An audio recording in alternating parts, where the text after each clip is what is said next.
Hey guys, Chris Fleechuk here with Andersen Windows. If we haven't had a chance to meet yet, I am an inside sales support rep here at Andersen. We wanted to create this video to guide you through the installation of a Luminaire Double Door. And while this video is catered towards installers, any associate will find useful information. So what I'll do is go step by step through the instruction guide, and we'll be able to see some clips of me actually installing the door, so you'll get a real good look at how the door is actually installed. So let's dive right in. Before we begin, you're going to want to make sure that you have at least 3/4 inch of flat surface on the face of the brick mold to work with. Additionally, you will need 3/4 inch minimum depth to ensure you can get a secure hold when you actually apply the screws to hold the door in. After this, you will measure the opening to determine what configuration to set the door. First, take a measurement at the very top of the opening. Next, take a measurement at the middle, followed by the bottom of the opening.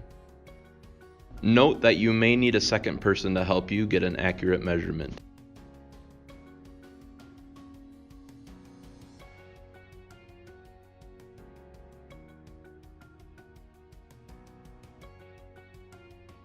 Using the smallest of the 3 width measurements that you just took, refer to the chart in the guide to determine the configuration you'll use. For openings between 70 and 72 inches, you will use the 72-inch configuration. For openings between 68 and 69 inches, you will use the 68-inch configuration. This door is also available in 78, 80, or 84-inch heights, but the majority of doors will be 80 inches. Next, you will want to lay all the components down on a non-abrasive surface with the interior side facing up. Making sure that you are aligning the screen tracks and housings, match up the lettered ends. There will also be a note marking which side is passive or active. This is crucial to proper operation from the door. After you have all of the components lined up, you will install the track stop in the passive screen track C. When installing, you will need to make sure that the end with the forks is pointing to the passive screen housing.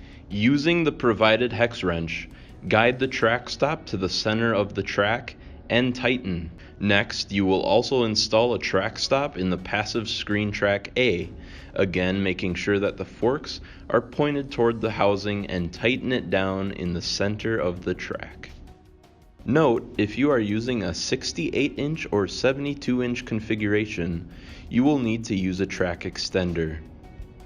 If utilizing a track extender, you will install it in both the top and bottom of the passive screen housing. To install, simply insert the extender with the lettered marking and the arrow pointing toward the same letter on the housing. After you have completed these steps, you will begin to slide the screen tracks into the housing. It is crucial to proper performance to make sure that the receiving tab on the ends of the housing slide inside of the screen track. Otherwise, damage to the door may occur. You will also need to open the fastener clips on both ends of the active housing. As you slide the track onto the housing, you will line up the configuration marking with the edge of the housing end cap to the predetermined width and push the receiving tab back into the housing. Next, simply remove the plastic material holding the screen together with scissors very carefully. Before bringing the door to the opening, determine which side you would like the active housing on. With this double door, you will likely find it useful to have a second person assist you to place the door into the opening. While making sure that the housings are flush with the brick mold, pull the screen slightly toward you to give you more room for the drill. When you do this, the orange installation clips may fall. You can feel free to discard them. Drill a pilot hole through one of the center, pre-drilled housing holes and secure with a screw. Drill pilot holes and secure all of the other pre-drilled holes and repeat on the other side of the door. The next step is to measure the bottom and top screen tracks to find the exact center of the door and mark this with a pencil.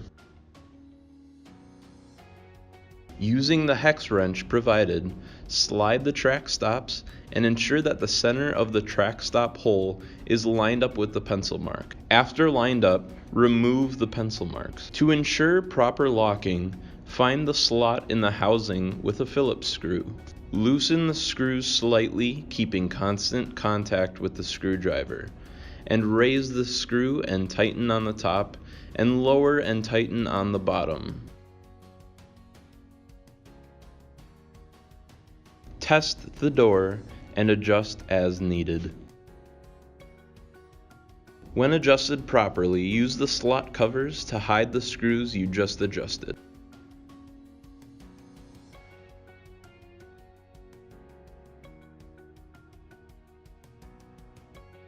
Next, install the corner piles on the screen.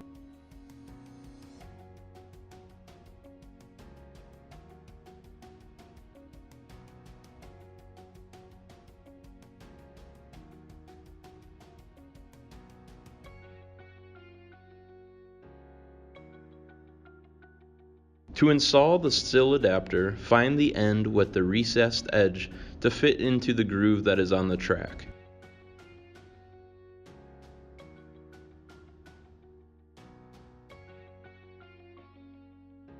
Let the sill adapter fall to the floor and drill pilot holes.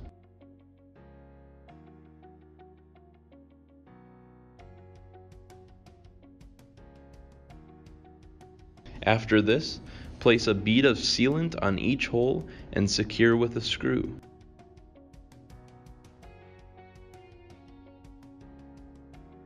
Finally, you'll remove all excess sealant and again check for proper operation of the door.